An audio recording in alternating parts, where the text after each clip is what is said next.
Olá pessoal, tudo bem? Sou o professor Edson Dias, sou professor de Sociologia e hoje nós vamos trazer aqui mais um debate muito interessante a respeito da cultura, né? Nós já falamos sobre ideologia, já falamos sobre a relação de ideologia e cultura. Agora nós vamos ver, pessoal, como que a antropologia, né, essa importante vertente das ciências sociais, ela vai produzir conceitos sobre cultura. Beleza? Então, a partir desses estudos, desses conceitos antropológicos sobre cultura, a gente vai conseguir formular aí algum entendimento, né, final sobre algo que todo mundo tem uma opinião sobre o que seja, né? Cultura. Agora, na antropologia, a gente vai dar um caráter mais científico, né, mais acadêmico para esse tipo de reflexão, beleza? Então, pega a caneta, pega o caderno, faça todas as suas anotações, crie um ambiente propício para o estudo, que com certeza vai ser muito mesmo qualificado, beleza? Então, como eu falei para vocês, nós vamos ver como a antropologia conceitua a cultura. E aí, de antemão, eu já adianto que a cultura, ela é polissêmica. Por ela ser polissêmica, ela tem várias definições, a depender das correntes antropológicas que se preocuparam em construir um conceito de cultura. Certo? Muita gente você já deve ter escutado muitas vezes, né? Não, fulano de tal tem cultura, fulano de tal não tem cultura, alta cultura, cultura erudita, cultura popular. Tudo isso você já deve ter escutado, né? Não, que é cultura, bumba boi, é cultura, é carnaval. Então tudo isso que vocês englobam, que a gente acaba englobando, enquadrando na ideia de cultura, a antropologia vai fazer uma reflexão. Certo? E aí, por exemplo, bumba boi e carnaval, elas são manifestações culturais, mas elas não são cultura por si só, como por exemplo o trabalho. O trabalho, a forma como se trabalha é cultura, porque é a forma como se trabalha, organiza uma vida em sociedade, certo? A partir de princípios, no nosso caso, da nossa sociedade, a partir dos princípios capitalistas, certo? Logo, o capitalismo é o sistema cultural de quem? Da burguesia. A burguesia produz uma cultura que organiza a vida em sociedade. E lá vai estar a religião, vai estar o trabalho, vai estar essas próprias manifestações culturais, etc. Beleza, pessoal? Então vamos lá. O primeiro ponto, turma, eu vou trazer aqui o Edward Taylor. O Edward Taylor, ele é considerado um dos antropólogos evolucionistas. Qual é a ideia dele? Os evolucionistas, eles têm um entendimento que algumas sociedades, elas estão em estágios evolutivos superiores em relação à outra. Então, a visão de um evolucionista social é uma visão totalmente etnocêntrica. Então, nesse sentido, por exemplo, para os evolucionistas, entendia-se que as sociedades europeias, elas eram superiores às sociedades ameríndias, por exemplo, por elas terem práticas sociais diferentes, e essas práticas sociais não eram vistas apenas por suas particularidades. As práticas sociais peculiares, na verdade, eram hierarquizadas, e a antropologia, né, infelizmente, ela legitimou, ela reforçou essas hierarquizações aí sociais. Então, a ideia do evolucionismo, né, tal qual a biologia entende lá com Darwin, né, do evolucionismo das espécies, ela também foi incorporada pelas ciências sociais, sobretudo pelos estudos iniciais da antropologia, né, sobre cultura. Então, o Edward Taylor, né, ele está inserido dentro dessa corrente antropológica evolucionista, que entende que determinadas sociedades são superiores às outras porque elas estão em estágios evolutivos distintos. E aí o critério para se definir o que é superior e o que é inferior é um critério totalmente eurocêntrico. Então, por exemplo, aquelas sociedades que não se baseavam, né, não baseavam as explicações dos seus fenômenos naturais, dos seus fenômenos sociais pela ciência, era considerada uma sociedade que deveria evoluir.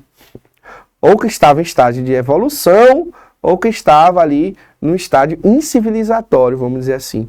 Entenderam? Então, já as sociedades europeias, por elas já terem aplicado nas suas práticas sociais a racionalidade científica, elas foram posicionadas, obviamente, pela ciência como sociedades superiores. Olha só a escala evolutiva aí. É como se fosse o Homo erectus, né, e o Homo sapiens. Beleza, pessoal? Então, o Edward Taylor, ele trabalha com a ideia de cultura como herança social, está inserido aí nos evolucionistas e foi um dos primeiros antropólogos, né, a definir o conceito de cultura lá em 1871, né, segunda metade do século XIX, né, o Taylor vai ser aí um dos pioneiros a pensar, a tentar conceituar a cultura, e a cultura, a partir desse momento, ela passou a ser um objeto de estudo da antropologia, um dos principais objetos de estudo da antropologia, que naquele momento ela queria enxergar, né, ela queria analisar a cultura dos ditos povos primitivos, ela ainda usava essa nomenclatura totalmente racista e eurocêntrica, né, povos primitivos. Então, por a antropologia se inserir nesse campo para tentar enxergar o exótico, né, o que seria o exótico, o Edward Taylor, né, ele vai aí conceber um dos primeiros conceitos de cultura. Então, Taylor dizia que cultura é todo complexo que inclui conhecimentos, crenças, arte, moral, leis e costumes aprendidos pelo ser humano. Então, como é que as sociedades ditas primitivas, ele estava preocupado, né? Mas sociedades ditas primitivas, elas formulavam sua lei, formulavam suas crenças, formulavam a arte, o que era moral, quais eram seus costumes, então tudo isso ele vai chamar de cultura, certo? E aí, lembrando mais uma vez, se todo esse conjunto, né, de valores que ele está entendendo como cultura não estivesse aí correspondente às práticas socioculturais da Europa, essa sociedade era vista como inferior ou em processos de evolução. Beleza, pessoal? Então essa é a ideia de cultura para ele, é todo esse complexo aí de conhecimentos, crença, como é que o conhecimento da sociedade, ele parte da ciência? Não, então ela é inferior. As crenças, elas partem, por exemplo, do cristianismo? Não, então é inferior. Como é que as leis, né, elas são concebidas nesse espaço, né? Como é que são os costumes? Eles são próximos das sociedades europeias? Então, se não, para essa corrente de pensamento antropológica, eram consideradas aí sociedades inferiores. Beleza, pessoal? Mas aí ele não desconsidera, né? Sobretudo aí o indivíduo tendo cultura ou não. Toda a sociedade ela vai produzir esse complexo de conhecimentos, crenças, artes, moral, leis e costumes. Beleza? E vai ser socializado. E nessa socialização o indivíduo vai incorporar, né? E tomar como verdade, tornar natural. Fazer a história feito o quê? Corpo. Beleza? Vira o teu corpo já. Então, um exemplo, o hábito de cumprimentar com um aperto de mão não é biológico, mas é aprendido socialmente. Então, isso revela como tu foste o quê? Socializado, né? Por intermédio da tua cultura, e que dentro dessa socialização o aperto de mão é uma convenção, então ele pode ser entendido como uma manifestação cultural. Obviamente você não nasce entendendo que tu tem que apertar a mão de alguém quando tu vai cumprimentar. Obviamente nem toda a sociedade convencionou essa atitude de apertar a mão como um cumprimento, né?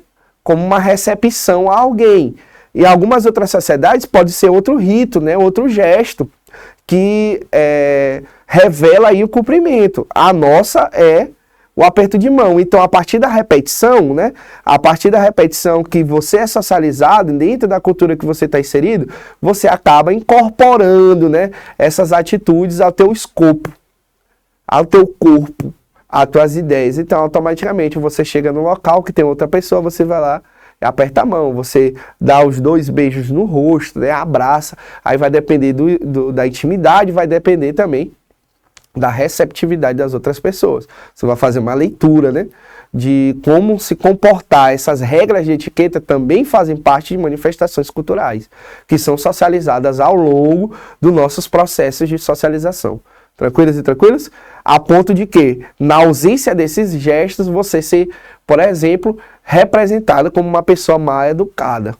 Ou aquela pessoa que não foi cumprimentada pode ter aquela ideia, será que fulano tá com raiva de mim? Ele chegou aqui e nem me cumprimentou. Veja como essas regras de etiqueta, elas precisam ser reproduzidas para não haver um estranhamento, a ponto da pessoa questionar se está com raiva da outra porque não foi lá cumprimentar. Olha como isso é convenção social, olha como isso é cultura. beleza? E aí, geralmente, aquelas pessoas mais retraídas, que têm mais vergonha, por exemplo, de cumprimentar, ela é vista como, olha, aquele cara é estranho, parece que tem medo de gente, por exemplo. Vocês já escutaram isso em algum momento da vida de vocês? Pois é, tudo isso aí, pasme, tem a ver com cultura, e a antropologia já fez esse estudo aí, já há muito tempo, né? Muitos séculos, inclusive. Quem já foi, vamos passando adiante.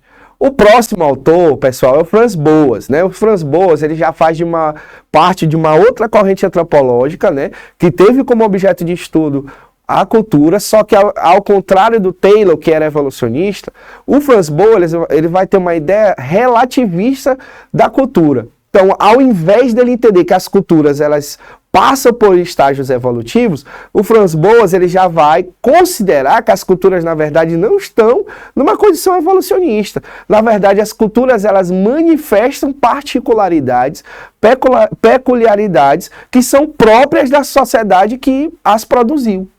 Então, ele não está dizendo que uma é superior e inferior à outra, ele está dizendo que ambas são apenas o quê?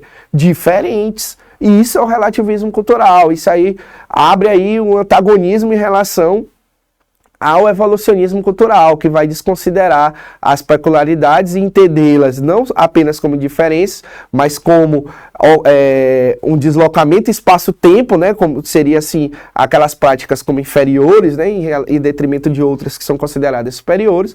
Já o Franz Boas vai observar de maneira relativa, né, relativizada.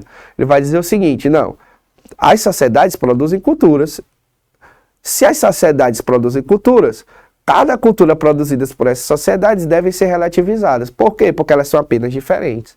Então, Boas, ele criticou a visão etnocêntrica, que era própria dos evolucionistas, que a régua, né, de análise das culturas era a régua europeia, que entendia os povos europeus como superiores aos outros povos devido às suas práticas, certo? Eles entendiam que as práticas europeias eram superiores, sobretudo porque se baseavam em concepções científicas, por exemplo, tinham a religião cristã como fé e etc. Então, tudo que foi produzido pela Europa, dentro da visão evolucionista, servia para analisar o outro. Certo? E aí, essas leituras de mundo os inferiorizava. E o Boas, ele está fazendo aí uma crítica, né? Ele está rompendo com essa visão evolucionista. Porque ele vai defender que cada cultura deve ser compreendida em seus próprios termos. Então, eu não tenho como analisar uma cultura ameríndia, por exemplo, de uma sociedade indígena na Nova Zelândia, né, os Maori, com a régua cultural que eu fui submetido. Certo?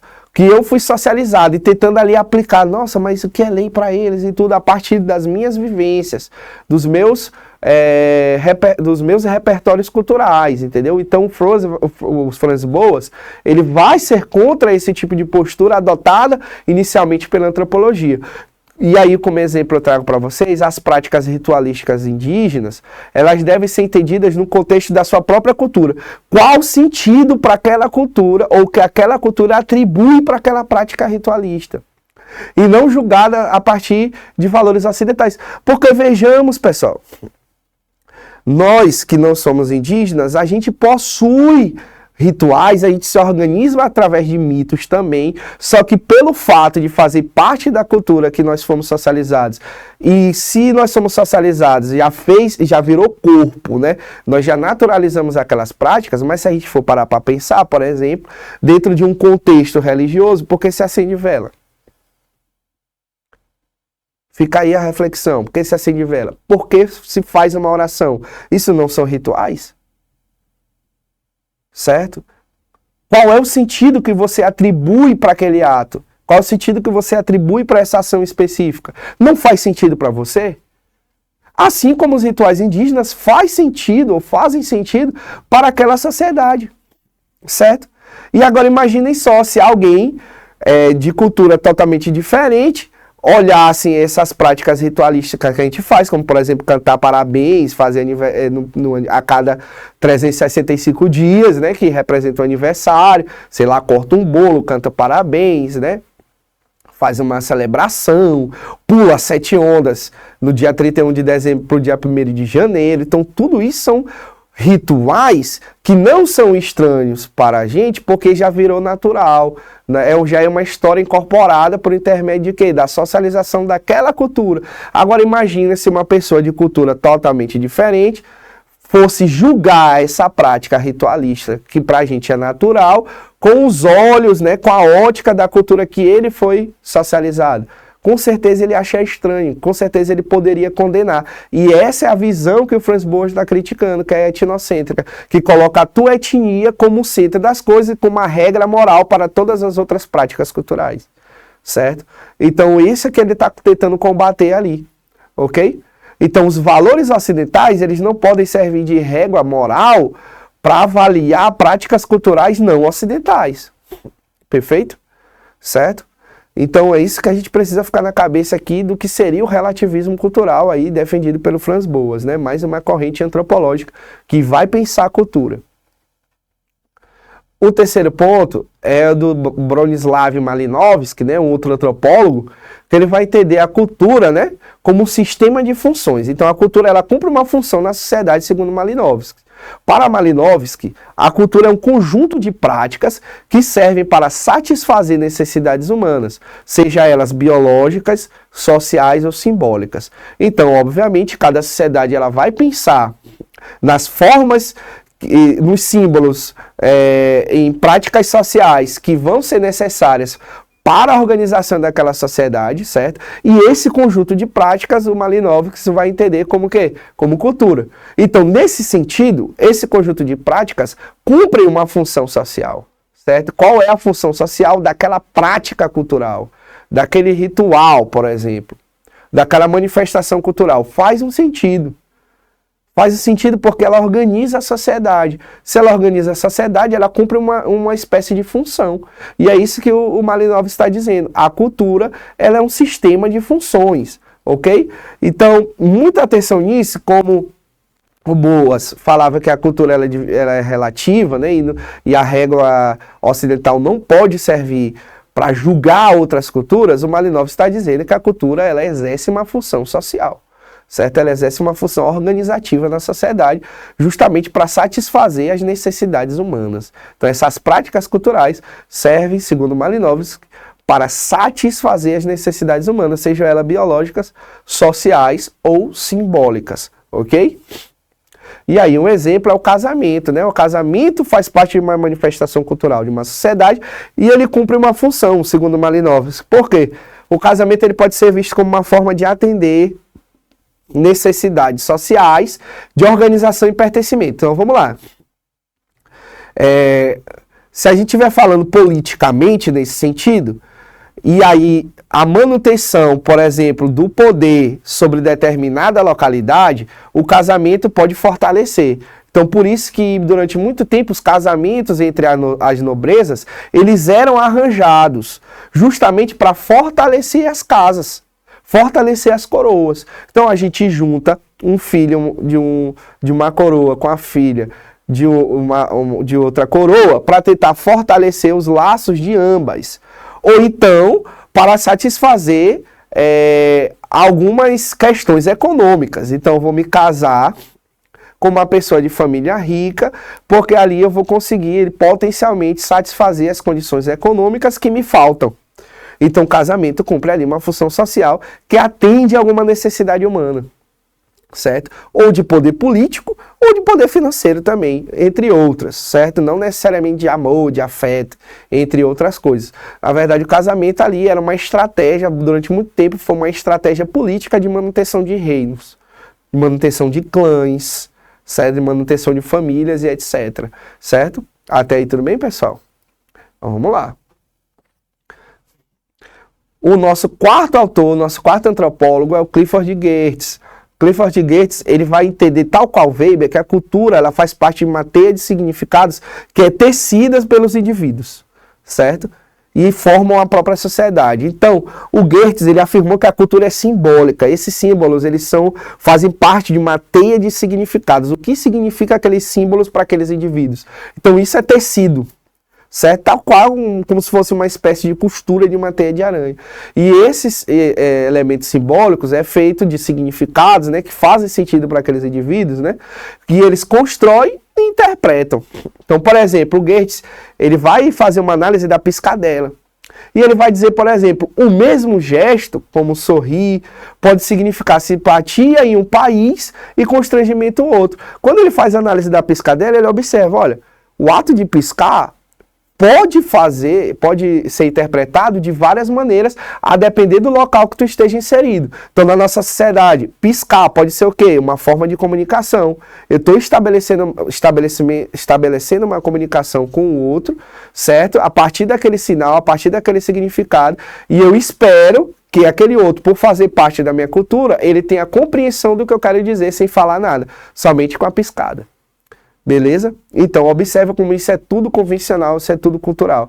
E é isso que o Goethe vai tentar fazer. A cultura ela deve ser compreendida e interpretada a partir dos seus significados, que são tecidos pela sociedade, ou seja, pelos indivíduos. Ok? Já o Marshall Salles, que é o nosso último antropólogo, ele vai entender a cultura como um sistema de transformação. Salles ele vai destacar, pessoal, que a cultura não é estática, como a gente já viu em aulas anteriores, ela está sempre ali passando por transformações, mas ela é dinâmica, né, nesse sentido. E pode ser reinterpretada continuamente pelas pessoas mediante os seus contextos históricos. Então é possível de uma reinterpretação, ressignificação de práticas culturais, justamente porque a cultura está sempre ali numa dinâmica de transformação. E aí um exemplo é o uso do celular, que antes era uma ferramenta de comunicação, e hoje é um símbolo de status. Observem só, você tem um celular, você pode pertencer a um grupo de prestígio, né? Dependendo da marca do celular, por exemplo, que é consagrada no mercado. Ou de identidade, ou de conexão cultural. Então, observe que um aparelho que tinha, pela sua essência, um princípio, ele passou por um processo de ressignificação e hoje ele comporta outros elementos simbólicos em torno dele. Certo? Tudo isso construído socialmente. Então, pessoal, são com essas palavras que eu me despeço. Até uma próxima. Valeu!